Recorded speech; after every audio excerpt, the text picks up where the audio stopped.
औज़ुबिल्लाहिमिनश्शैतानिर्रजीम बिस्मिल्लाहिर्रहमानिर्रहीम। अल्लाह जल्ल शानहू दे नाम दे नाल अल्हम्दुलिल्लाहि रब्बिल आलमीन वल आक़िबतुल मुत्तक़ीन अस्सलातु वस्सलामु अला रसूलिहिल करीम। दोस्तों अस्सलामु अलैकुम। मैं डॉक्टर नसीर कालों CNP।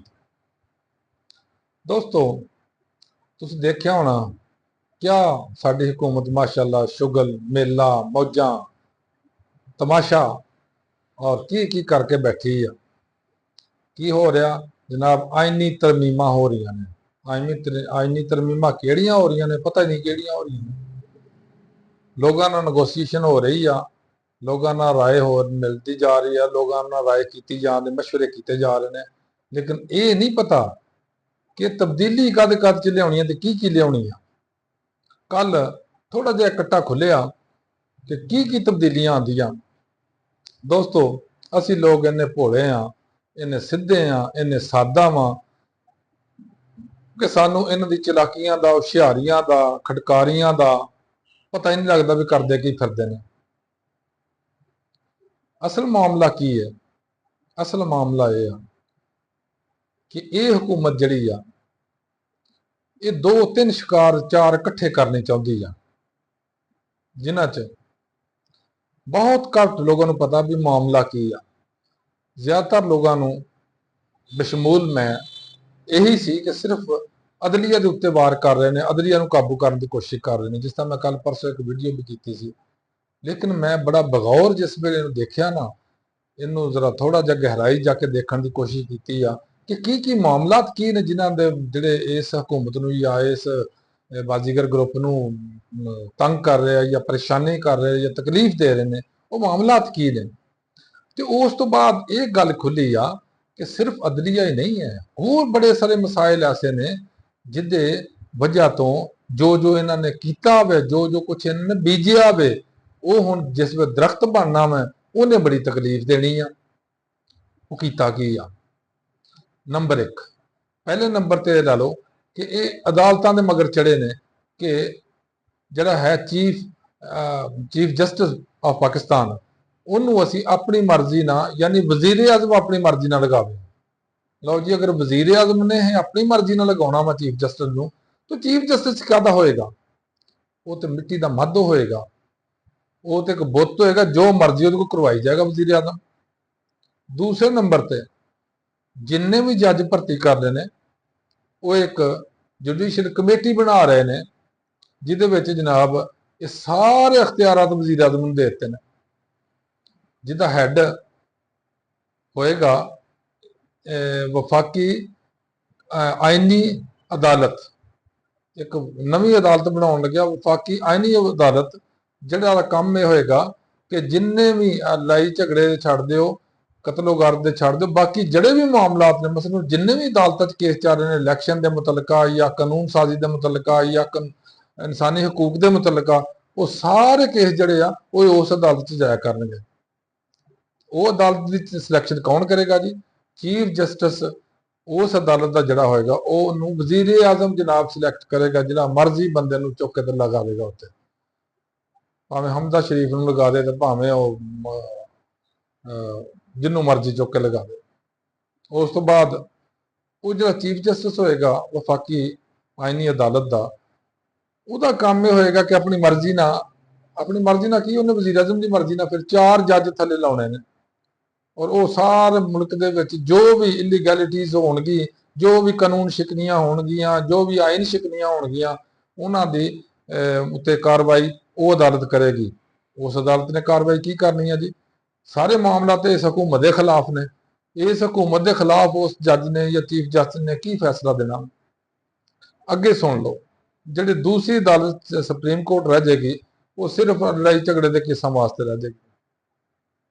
जदों हाई कोर्ट या सुप्रीम कोर्ट कोई जज लिया होएगा, उसकी सिलैक्शन जी कौंसल करेगी, उसकी हैयत सुन लो कैसी है, वो यानी वो किहड़े मैंबर होणगे सुन लो। वो जनाब एक हज़ब इख्तलाफ का, एक हज़ब इक़्तिदार का, यानी गौरमेंट का तो हज़ब मुखालफ का, एक एक सैनेटर, एक एक MNA होएगा। वो गौरमेंट की तरफों वजीरे ਕਾਨੂੰਨ ਵੀ ਹੋਏਗਾ, ਗਵਰਨਮੈਂਟ ਦੀ ਤਰਫੋਂ ਹੀ ਉਹਨਾਂ ਦਾ ਅਟਾਰਨੀ ਜਨਰਲ ਵੀ ਹੋਏਗਾ, ਤੇ ਇੱਕ ਪੁਰਾਣਾ ਕੋਈ ਜੱਜ ਰਿਟਾਇਰ ਹੋਇਆ ਉਹ ਵੀ ਇਹਨਾਂ ਆਪਣੀ ਮਰਜ਼ੀ ਦਾ ਲਾਉਣਾ ਵਾ। ਉਸ ਤੋਂ ਇਲਾਵਾ ਇੱਕ ਵਕੀਲਾਂ ਦੀ ਨੁਮਾਇੰਦਗੀ ਕਰੇਗਾ, ਇੱਕ ਵਕੀਲ ਜਿਹੜਾ ਪਾਕਿਸਤਾਨ ਬਾਰ ਕੌਂਸਲ ਦੇਗੀ, ਉਹ ਵੀ ਚੂੰਕਿ ਇਹਨਾਂ ਦੇ ਹੱਥ ਦੇ ਹੀ ਮਾਧੋ ਨੇ ਨੂਨ ਲੀਗ ਦੇ, ਉਹ ਵੀ ਇਹਨਾਂ ਦੀ ਮਰਜ਼ੀ ਨਾਲ ਆ ਜਾਏਗਾ। ਉਸ ਤੋਂ ਬਾਅਦ ਚੀਫ ਜਸਟਿਸ ਮੁਤਲਕਾ ਹਾਈ ਕੋਰਟ ਦਾ ਜਾਂ ਮੁਤਲਕਾ ਸੁਪਰੀਮ ਕੋਰਟ ਦਾ, ਖੈਰ ਸੁਪਰੀਮ ਕੋਰਟ 'ਚ ਤਾਂ ਹੋਣੇ ਹੀ ਹਾਈ ਕੋਰਟ 'ਚ ਹੋਣੇ, ਇਹ ਸਿਰਫ ਹਾਈ ਕੋਰਟ ਦੀ ਗੱਲ ਹੋ ਰਹੀ ਆ। ਹਾਈ ਕੋਰਟ ਦਾ ਚੀਫ ਜਸਟਿਸ ਔਰ ਉਹਦੇ ਸੀਨੀਅਰ ਮੋਸਟ 2 ਜੱਜ ਜਿਹੜੇ ਨੇ ਉਹ ਹੋਣਗੇ ਦੇ ਮੈਂਬਰ। ਤੇ ਹੈਰਾਨਗੀ ਦੀ ਗੱਲ ਇਹ ਆ ਕਿ ਸਭ ਤੋਂ ਇੰਪੋਰਟੈਂਟ ਉਹਦੇ 'ਚ ਹੋਏਗਾ ਚੀਫ ਜੱਜ ਵਫਾਕੀ ਆਇਨੀ ਅਦਾਲਤ ਦਾ ਚੀਫ ਜਸਟਿਸ ਜਿਹਨੂੰ ਬਣਾਇਆ ਜਾਏਗਾ, ਔਰ ਨਾਲ ਉਹਦੇ 2 ਸੀਨੀਅਰ ਤਰੀਨ ਮੈਂਬਰ ਜਿਹੜੇ ਹੋਣਗੇ। ਲਓ ਜੀ, ਇਹ ਹੈਈਅਤ ਆ। ਹੁਣ ਤੁਸੀਂ ਦੱਸੋ ਵੀ ਜਿੰਨੇ ਵੀ ਜੱਜ ਭਰਤੀ ਹੋਣਗੇ ਹਾਈ ਕੋਰਟਾਂ ਦੇ ਅੰਦਰ, ਉਹ ਮੈਰਿਟ ਤੇ ਕਿਸ ਤਰ੍ਹਾਂ ਆਉਣਗੇ, ਕਿਸ ਤਰ੍ਹਾਂ ਉਹ ਮੈਰਿਟ ਤੇ ਆ ਸਕਦੇ ਨੇ? ਉਹ ਤੇ ਸਾਰੇ ਕਰਬਾ ਪਰ ਵੀ ਹੋਣੀ ਹੈ ਜਿਹੜੇ ਨੂਨ ਲੀਗ ਦੇ ਅਟੈਚ ਨੇ, ਜਾਂ ਜਿਹੜੇ ਇਹਨਾਂ ਦੇ ਜਿਹੜੇ ਬਾਹਰ ਨੇ, ਜਾਂ ਇਹਨਾਂ ਦੇ ਤਲਕ ਵਾਸਤੇ ਵਾਲੇ ਨੇ ਹਕੂਮਤ ਦੇ, ਉਹੀ ਆ ਸਕਦੇ, ਦੂਸਰਾ ਤੇ ਆ ਹੀ ਨਹੀਂ ਸਕਦਾ। ਇਸ ਤੋਂ ਬਾਅਦ ਇੱਕ ਦਫਾ ਤਬਦੀਲ ਕਰਨ ਲੱਗੇ ਆ ਜਿਹਦੇ 'ਚ ਇਹ ਸੀ ਕਿ ਜੇ ਕਿਸੇ ਪਾਰਟੀ ਨੂੰ ਬੈਨ ਕਰਨਾ, ਉਸ ਪਾਰਟੀ ਨੂੰ ਬੈਨ ਕਰਨ ਵਾਸਤੇ ਇੱਕ ਕਬੀਨਾ ਦੀ ਮੀਟਿੰਗ ਹੋਏਗੀ, ਜਿਹੜੀ ਇੱਕ ਰੈਫਰੈਂਸ ਤਿਆਰ ਕਰਕੇ ਸੁਪਰੀਮ ਕੋਰਟ ਨੂੰ ਭੇਜੇਗੀ, ਔਰ ਸੁਪਰੀਮ ਕੋਰਟ ਦਾ ਫੁੱਲ ਬੈਂਚ ਉਹ ਤੇ ਡਿਸਾਈਡ ਕਰੇਗਾ ਕਿ ਇਹਨੂੰ ਬੈਨ ਕਰਨਾ ਜਾਂ ਨਹੀਂ ਕਰਨਾ। ਹੁਣ ਤੇ ਸੁਪਰੀਮ ਕੋਰਟ ਕਰ ਰਹੀ ਹੈ ਉੱਤੇ ਫੈਸਲਾ। ਹੁਣ ਅੱਗੇ ਇਹਨਾਂ ਨੇ ਕੀਤਾ ਕਿ ਉਹਦੇ ਵਿੱਚ ਜਨਾਬ ਸੁਪਰੀਮ ਕੋਰਟ ਦਾ ਮਾਮਲਾ ਖਤਮ, ਉਹ ਜਨਾਬ ਸਿੱਧੇ ਤੋਂ ਸਿੱਧਾ ਵਜ਼ੀਰ ਆਜ਼ਮ ਭਜਵਾਏਗਾ ਉਹਨੂੰ, ਚੀਫ ਜਸਟਿਸ ਜਿਹੜਾ ਹੋਏਗਾ ਨਈ ਅਦਾਲਤ ਦਾ, ਆਇਨੀ ਅਦਾਲਤ ਦਾ, ਫੈਡਰਲ ਕੌਂਸਟੀਟਿਊਸ਼ਨਲ ਕੋਰਟ, ਉਹਦੇ ਚੀਫ ਜਸਟਿਸ ਨੂੰ ਨਾਲ ਫੋਨ ਕਰ ਦੇਗਾ ਕਿ ਇਹਨੂੰ ਚੁੱਕ ਕੇ ਪਰੇ ਕਰ ਛੱਡੋ, ਪਾਰਟੀ ਪਰੇ ਹੋ ਜਾਏਗੀ। ਅਗਲੇ ਨੰਬਰ ਤੇ ਆ ਜਾਓ। ਇਸ ਤੋਂ ਇਲਾਵਾ ਜਿਹੜਾ ਜੱਜ ਕਿਸੇ ਹਾਈ ਕੋਰਟ 'ਚ ਕੋਈ ਤਕਲੀਫ ਦੇ ਰਿਹਾ ਹੋਏਗਾ ਗਵਰਨਮੈਂਟ ਨੂੰ, ਉਹਨੂੰ ਚੁੱਕਣਗੇ ਤੇ ਕਿਸੇ ਹੋਰ ਹਾਈ ਕੋਰਟ 'ਚ ਲਗਾ ਛੱਡਣਗੇ।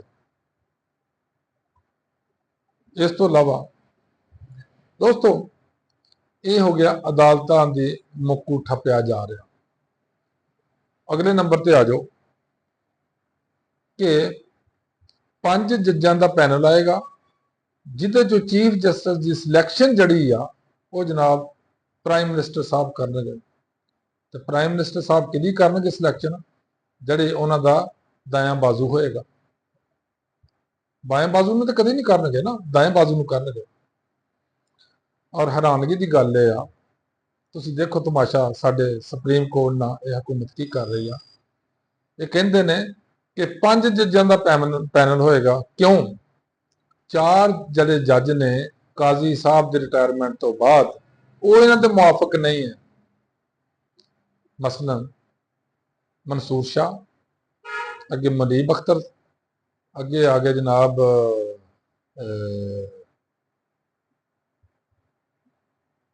ਉਹਨਾਂ ਦਾ ਨਾਮ ਹੈ, ਚੌਥੇ ਨੰਬਰ ਤੇ ਹੈ ਆਇਸ਼ਾ ਮਲਿਕ। ਇਹ 4 ਜੱਜ ਜਿਹੜੇ ਨੇ ਇਹ ਮਾਫਕ ਨਹੀਂ ਹੈ ਗਵਰਨਮੈਂਟ ਨੇ। 5ਵਾਂ ਜੱਜ ਜਿਹੜਾ ਅਮੀਨੁद्दीन ਸਾਹਿਬ ਨਾਲ ਬੜਾ ਪਿਆਰ ਹੈ ਇਹਨਾਂ ਨੂੰ। ਕਿਉਂ?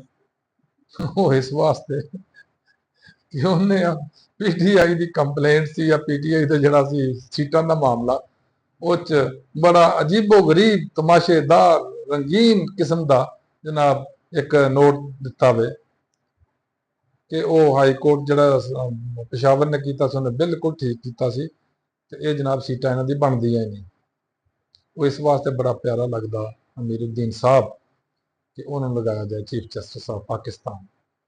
ਜਦੋਂ ਇਸ ਕਿਸਮ ਦੀਆਂ ਸਿਲੈਕਸ਼ਨਾਂ ਹੋਣਗੀਆਂ, ਇਸ ਕਿਸਮ ਦੀਆਂ ਪੋਸਟਿੰਗਾਂ ਹੋਣਗੀਆਂ, ਇਸ ਕਿਸਮ ਦੀ ਤਾਇਨਾਤੀਆਂ ਹੋਣਗੀਆਂ, ਤੇ ਦੋਸਤੋ ਇਮਾਨਦਾਰੀ ਨਾਲ ਦੱਸੋ ਵੀ ਕਿਸੇ ਜਗ੍ਹਾ ਤੇ ਇਨਸਾਫ ਹੋਏਗਾ, ਕਿਸੇ ਜਗ੍ਹਾ ਤੇ ਮੈਰਿਟ ਹੋਏਗਾ, ਕਿਸੇ ਜਗ੍ਹਾ ਤੇ ਰੂਲ ਆਫ ਲਾ ਹੋਏਗਾ?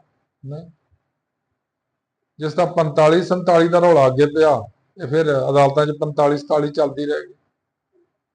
ਦੋਸਤੋ, ਸਭ ਤੋਂ ਕ੍ਰਿਟੀਕਲ ਜਿਹੜਾ ਮਾਮਲਾ ਜਿਹਨੂੰ ਛੁਪਾਇਆ ਜਾ ਰਿਹਾ, ਜਿਹਦੇ ਮਤਲਬ ਗੱਲ ਹੀ ਨਹੀਂ ਕੀਤੀ ਜਾ ਰਹੀ, ਉਹ ਮੈਂ ਤੁਹਾਨੂੰ ਦੱਸਣਾ ਕੀ ਆ। ਮੀਆਂ ਸ਼ਹਬਾਜ਼ ਸ਼ਰੀਫ ਦੀ ਹਕੂਮਤ ਨੇ ਜਦੋਂ ਪਹਿਲੇ ਦੌਰ 'ਚ ਆਈ ਆ, ਇਹਨਾਂ ਨੇ ਸਿਰਫ ਉਹ ਕਾਨੂੰਨ ਸਾਜ਼ੀ ਕੀਤੀ ਆ ਜਿਹੜੀ ਇਹਨਾਂ ਦੀ ਪਰਸਨਲ ਸਪੈਸੀਫਾਈਡ ਸੀ, ਪਰਸਨਲ ਲੈਜਿਸਲੇਸ਼ਨ ਕੀਤੀ ਆ, ਜਿਹੜੇ ਇਹਨਾਂ ਨੂੰ ਜ਼ਾਤੀ ਤੌਰ ਤੇ ਫਾਇਦਾ ਦਿੰਦੀ, ਨਾ ਮੁਲਕ ਵਾਸਤੇ ਫਾਇਦਾਮੰਦ, ਨਾ ਪਾਕਿਸਤਾਨੀਆਂ ਵਾਸਤੇ ਫਾਇਦਾਮੰਦ। ਦੂਸਰੇ ਨੰਬਰ ਤੇ ਇਹਨਾਂ ਨੇ ਉਹ ਮਾਮਲਾਤ ਕੀਤੇ ਜਿਹੜੇ ਕਾਨੂੰਨ ਔਰ ਆਇਨ ਇਜਾਜ਼ਤ ਹੀ ਨਹੀਂ ਦਿੰਦਾ। ਜਦੋਂ ਉਹ ਕੋਈ ਹੁਕੂਮਤ ਐਂਟੀ ਇਹਨਾਂ ਦੇ ਆ ਜਾਏਗੀ, ਉਹਦੇ ਨਾਲ ਕੀ ਹੋਏਗਾ, ਇਹ ਸਾਰਿਆਂ ਦੇ ਉੱਤੇ ਆਰਟੀਕਲ 6 ਲੱਗਣਾ। ਕਿਉਂ?